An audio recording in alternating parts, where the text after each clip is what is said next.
before sunset, with all the Hirsches assembled on the porch overlooking Fraternity Row, Mr. Baumgarten arrived. He drove his own car and parked the white Cadillac without difficulty.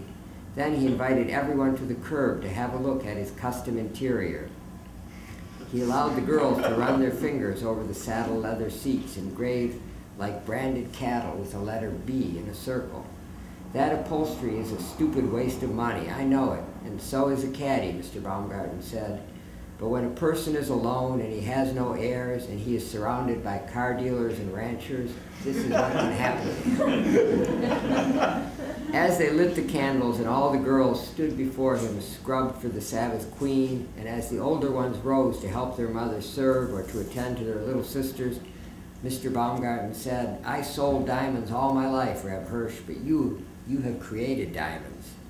After dinner, they surprised their benefactor. The family had left his room, the master bedroom, on the first floor untouched.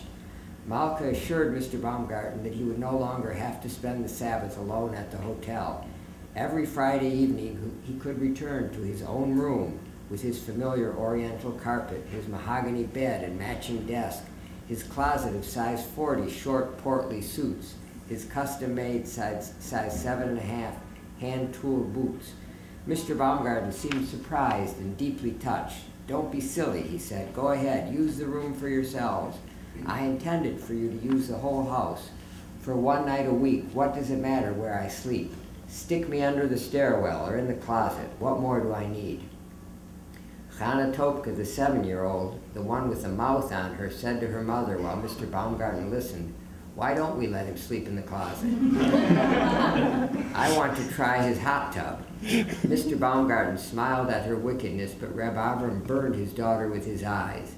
"Never speak like that again," he said. "That is forbidden language. That is Lashon Hora. Do you hear me? We are in this house and in this city for one reason, for the sake of Mr. Baumgarten. God forbid that he who is giving us so much should be forced out of his own room." When the Hirsch family gathered in the living room to sing Sabbath hymns, Mr. Baumgarten tried to hum along with the choral repetitions. "Is this what it will be like in the world to come? Will the soul spend all day and all night and all of forever singing?"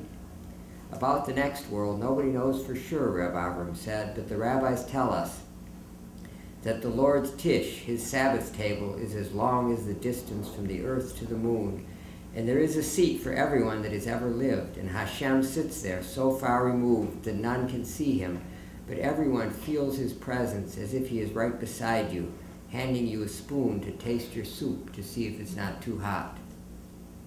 "And will I be sitting at that Tish?" Mr. Baumgarten asked. "Don't you have to be a saint to be that close to the Lord?" "Of course not," Reb Avram said. "There are no saints. We don't believe in saints.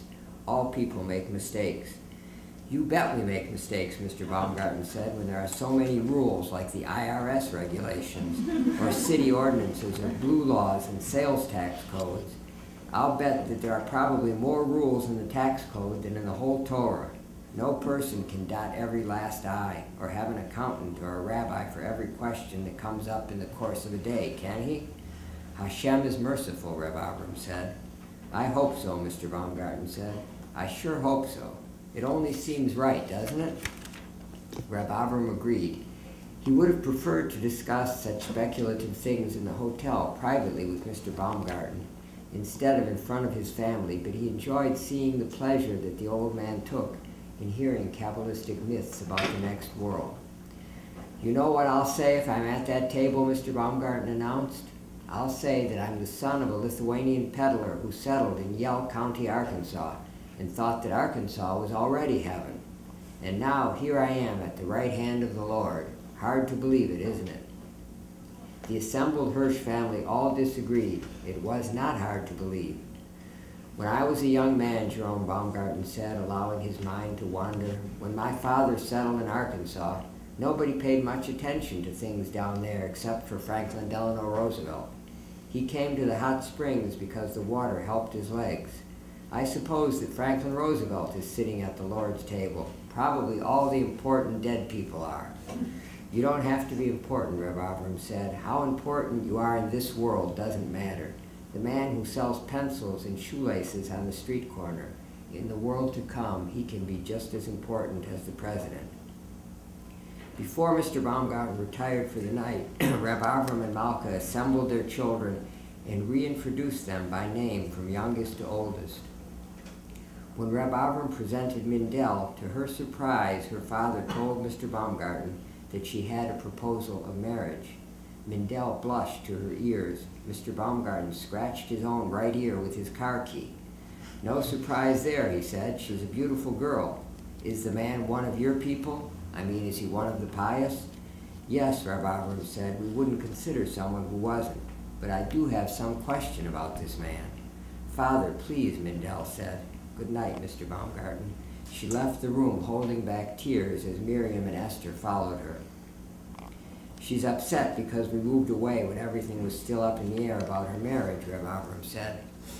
"They're touchy at that stage." "They all are, the men too," Mr. Baumgarten said. "But I'm not one to complain about that, not when I've sold as many wedding ring sets as I have." "What's the man's profession, if I may ask?" "He's an eye doctor. He has his own office," Reb Avram said. "Optometrist or MD?" "Optometrist, I think," Reb Avram said, "but I'm not really sure." "Optometrist, that would be a quarter carat at most. That's my guess," Mr. Baumgarten said. "If he was a regular MD, well, then you might be talking about a stone of some consequence."